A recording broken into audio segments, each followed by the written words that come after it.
একজন মানুষকে পাগল বলা হয়েছিল, কিন্তু তার চোখের আলোর জন্য আমরা আজ পৃথিবীকে দেখতে পাই।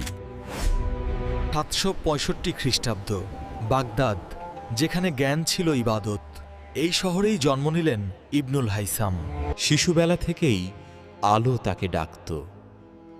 সে দেখত আলো কিভাবে ঘরে ঢোকে। বাগদাদের হাউস অব উইজডমে সে শিখল গণিত, দর্শন, বিজ্ঞান, কিন্তু প্রশ্নটা থেকেই গেল, চোখ কি আলো ছুড়ে দেয়, নাকি আলো চোখে ঢোকে? 30-এর কাছাকাছি বয়সে তিনি গবেষণা শুরু করেন, একাই।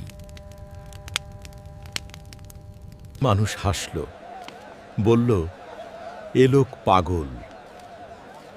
যে প্রশ্ন সে করেছিল তা শুধু বিজ্ঞানের ছিল না, তা ক্ষমতার জন্য হুমকি হয়ে উঠেছিল। সে বুঝে গিয়েছিল সত্য বললে তাকে থামিয়ে দেওয়া হবে, বাঁচতে হলে তাকে লুকোতে হবে।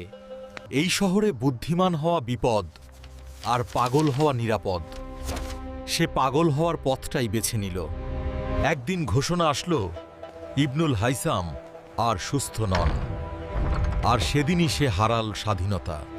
একটা দরজা বন্ধ হলো, আর তার সাথে বন্ধ হলো পুরো দুনিয়া।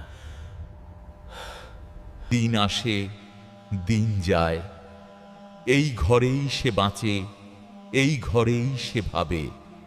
একদিন সে লক্ষ্য করল, অন্ধকারেও আলো নিজের পথ খুঁজে নেয়।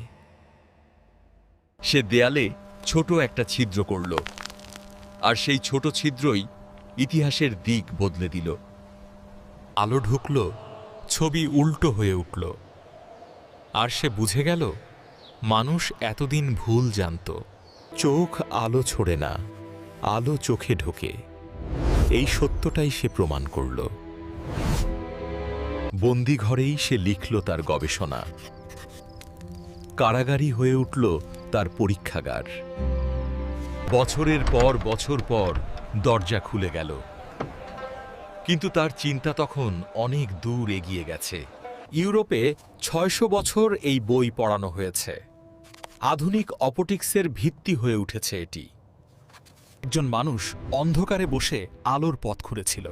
আজ আমরা সেই আলোরই ফলস্বরূপ হাতে পাই ক্যামেরা, মোবাইল, সিনেমা।